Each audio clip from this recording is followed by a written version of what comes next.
Everyone. तो आज आप लोगों के लिए एक और नई वीडियो जिसमें हम जानेंगे प्रश्न निर्माण कैसे करते हैं।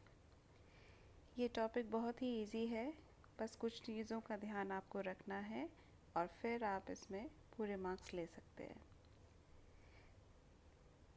तो सबसे पहले आपको आना चाहिए किम का शब्द रूप।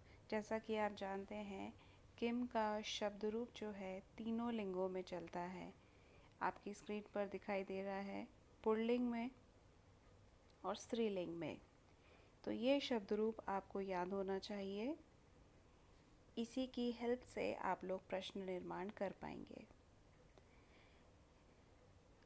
ठीक इसी तरह आपको किम का नपुंसकलिंग शब्द रूप भी दिखाई दे रहा है। अगर आप ध्यान से देखें तो किम का पुल्लिंग शब्द रूप बालक की तरह चल रहा है। बालकः तो कः, बालकौ तो कौ। लेकिन बहुवचन में आपको याद रखना है, बालकाः होता है लेकिन ये के होता है। ये डिफरेंस आपको याद रखना है। काफ़ी हद तक आप इसको बालक की तरह मैच कर सकते हैं। बालकम तो कम, बालकौ अगेन कौ, बालकान कान, बालकेन तो केन हो गया, बालकाभ्याम काभ्याम हो गया।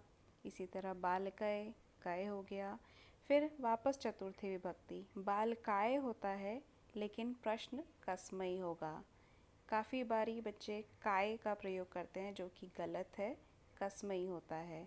ठीक इसी तरह बालकात कस्मात, कात नहीं होता कस्मात। यहाँ पे भी बच्चे काफ़ी सारी गलतियाँ करते हैं, कात लिख कर आ जाते हैं। तो ये याद रखेंगे कि ये कस्मात होता है। उसी तरह काभ्याम केभ्य, बालकस्य कस्य, बालकयोः कयोः, बालकानां केशाम। और सप्तमी में बालके होता है कस्मिन। तो ये कुछ कुछ विभक्तियाँ और वचन हैं जहाँ थोड़ा सा आप डिफरेंस देख रहे हैं। अदरवाइज़ आप इसको बालक की तरह चला सकते हैं। बस ये कुछ पॉइंट्स आप ध्यान रखेंगे। ठीक इसी तरह लता की तरह आप किम का शब्द रूप स्त्रीलिंग वाला देखिए। लता लते लताः होता है तो का के कहा हो गया। लताम लते लताः द्वितीय विभक्ति होती है तो काम के कहा हो गया। लतया कया, लताभ्याम काभ्याम, लता भी काभी। तो ये आपको बताने का मतलब सिर्फ यही है कि थोड़ा सा आपको आइडिया हो जाता है कि हम किम का शब्द रूप कैसे याद कर सकते हैं। और इसी तरह नपुंसकलिंग में तो बहुत ही आसान है। प्रथमा और द्वितीय विभक्ति दोनों ही किम के कानी हैं। और आगे आप तृतीया से सप्तमी तक अगर देखें तो ये पुल्लिंग की तरह ही चल रहा है। यानी अगर आपने पुल्लिंग का याद कर लिया तो नपुंसकलिंग तो वैसे ही याद हो जाएगा। साइड में आप देख रहे हैं कारक चिन्ह मैंने दिए हैं। मैंने आपको शब्द रूप वाली वीडियो में भी ये कारक चिन्ह बताए थे। ये कारक चिन्ह भी हम यूज़ करते हैं जब प्रश्न निर्माण करेंगे। तो अब कुछ वाक्यों के साथ मैं आपको समझाती हूँ। अब पहला वाक्य देखिए, इदं गृहं रामस्य अस्ति। अब आपको जो प्रश्न बनाना है वो बनाना है रामस्य पर। तो हमें बहुत ही सिंपल तरीका है, हमें ये आइडेंटिफाई करना है कि रामस्य जो है कौन सी विभक्ति का वर्ड है।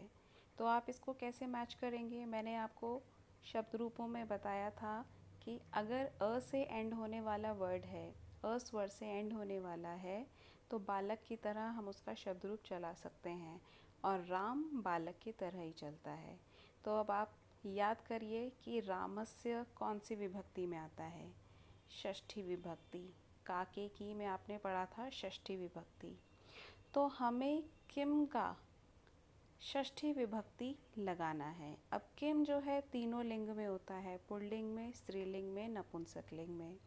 तो हमें पुल्लिंग यूज़ करना है क्योंकि राम पुल्लिंग शब्द है। तो हम किम का पुल्लिंग शब्द रूप ही चलाएंगे और वही विभक्ति वचन जो रामस्य में है। तो इसके हिसाब से हमारा प्रश्न बन गया कस्य, जो कि आप सामने देख रहे हैं। सेकंड सेंटेंस में सा बालिकाए भोजनम यच्छति। अब बालिकाए, फिर से आप ध्यान करिए कि कौन सी विभक्ति में आपने बालिकाए पढ़ा है, चतुर्थी विभक्ति। तो हमारा प्रश्न चतुर्थी विभक्ति होना चाहिए, तो हम किम का चतुर्थी विभक्ति लगाएंगे और चतुर्थी विभक्ति किम का पुल्लिंग क्या होता है, कस्मै। ठीक इसी तरह नेक्स्ट सेंटेंस है कक्षायाम छात्राः पठन्ति। अब कक्षायाम अगर आप याद करें तो ये आ से एंड हो रहा है, क्योंकि कक्षा लता की तरह है, आ से एंड होने वाला है, तो हम स्त्रीलिंग वाला किम का शब्द रूप लिखेंगे। और कक्षायाम सप्तमी विभक्ति एक वचन में आता है, इसीलिए हमारा आंसर भी किम का स्त्रीलिंग सप्तमी विभक्ति एक वचन होगा, तो बन जाएगा कस्याम। बालकाः इतस्ततः धावन्ति। इस सेंटेंस में बालकाः प्रथमा विभक्ति का बहुवचन है, और मैंने अभी आपको बताया था कि किम का शब्द रूप पुल्लिंग में प्रथमा विभक्ति बहुवचन के होता है, नॉट काह। ये याद रखेंगे आप, तो ये बन जाएगा के। ठीक इसी तरह हिमालयात, हिमालयात जो है पंचमी विभक्ति में होता है, तो हमारा प्रश्न भी बन गया पंचमी विभक्ति कस्मात। बालिका नाम, बालिका नाम स्त्रीलिंग शब्द है और षष्ठी में है, इसीलिए हम किम का स्त्रीलिंग वाला ही लेंगे, कासाम। छात्रान, पुस्तकम यच। इस सेंटेंस में छात्रान जो है वो द्वितीय विभक्ति का बहुवचन है, तो हमारा आंसर भी द्वितीय विभक्ति बहुवचन ही होगा, पुल्लिंग वाला, क्योंकि छात्र यहाँ पुल्लिंग शब्द है, तो हमारा आंसर हो जाएगा कान। और लास्ट में देखिए अहम भोजनम खादामी। अब भोजन जो है नपुंसकलिंग शब्द है और प्रथमा द्वितीया दोनों में ही आता है, जैसे फलम फले फलानी, ऐसे ही भोजनम हो गया। तो इसके लिए प्रश्न क्या बनेगा, किम, नपुंसकलिंग किम के हिसाब से चलेगा। इसके अलावा कुछ और भी प्रश्नवाचक शब्द हैं जो आप अपनी स्क्रीन पर देख रहे हैं। कति, कति का कहाँ पर प्रयोग होता है, जब कहीं पर संख्या आए और हमें कितना, कितने या कितनी वर्ड बनाना है। इसी तरह कदा, कदा का अर्थ है कब। कुत्र कहाँ, कथम कैसे, कुतः कहाँ से, किमर्थम क्यों या किस लिए, कीदृशः, ये जो शब्द आप देख रहे हैं कीदृशः, ये तब यूज़ करते हैं जब कोई किसी की विशेषता बताई जा रही है। अभी मैं आपको एग्जाम्पल्स की तरह समझाऊंगी। कीदृशः पुल्लिंग के लिए यूज़ होता है, कीदृशी स्त्रीलिंग के लिए और कीदृशम नपुंसकलिंग के लिए। तो एग्जाम्पल्स में मैं आपको और अच्छे से बताती हूँ। पहला एग्जाम्पल है अहम प्रातः काले भ्रमणाय गच्छामि। अब प्रातः काले ये सुबह का समय है, तो जब भी समय की बात हो रही है, सेंटेंस में आपको पता चल रहा है, वर्ड में आपको पता चल रहा है कि समय बताया जा रहा है, तो उसका हमें अगर प्रश्न बनाना है तो हम बनाएंगे कदा, क्योंकि कब जो है हम समय के लिए प्रयोग करते हैं। तो प्रातः काले के स्थान पर प्रश्न आ गया कदा। नेक्स्ट देखिए, मम कार्यालयः दिल्ली नगरे अस्ति। मेरा कार्यालय दिल्ली नगर में है। तो ये दिल्ली नगर जो शब्द आया ये एक स्थान हो गया, और स्थान के लिए हम बोलते हैं कहाँ, और कहाँ के लिए क्या शब्द आया संस्कृत में प्रश्नवाचक, कुत्र। तो इसीलिए इसका आंसर हो गया कुत्र। तो जब भी स्थान की बात हो तो वहाँ हम कुत्र का प्रयोग करेंगे। सह बालकः बुद्धिमान अस्ति।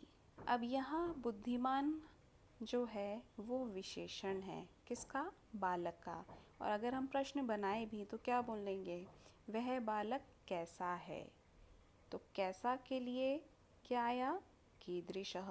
अब मैंने कीदृशः ही क्यों लिया, क्योंकि बालक की बात हो रही है, बालक पुल्लिंग है, तो इसीलिए कीदृशः। अगर ये स्त्रीलिंग शब्द होता तो कीदृशी हो जाता।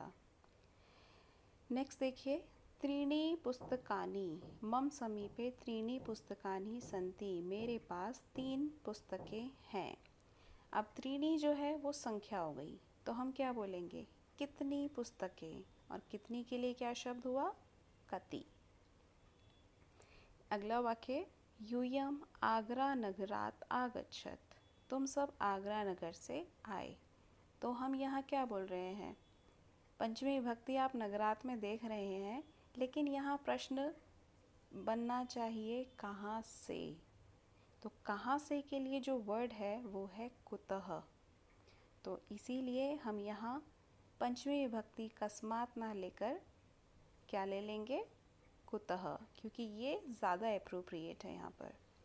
और लास्ट देखिए, वयम पठनाय विद्यालयम गच्छामः, हम सब पढ़ने के लिए विद्यालय जाते हैं। पठनाय, पढ़ने के लिए, हम यहाँ पर क्या बोलेंगे, हम सब किस लिए विद्यालय जा रहे हैं। तो किस लिए के लिए क्या प्रश्न बना, किमर्थम, क्यों, दोनों ही के लिए किमर्थम का प्रयोग होता है।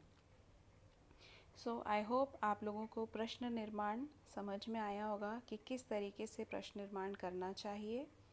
आपको किम के तीनों लिंग में शब्द रूप आने चाहिए, और शब्द रूप भी पता होना चाहिए कि सबसे बेसिक जो हमारे शब्द रूप हैं, बालक, लता, फल, ये तो आपको बिल्कुल आने ही चाहिए।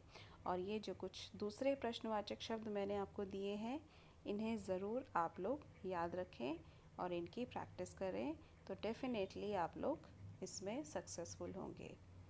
सो आज के लिए इतना ही। Bye bye, take care, have a good day.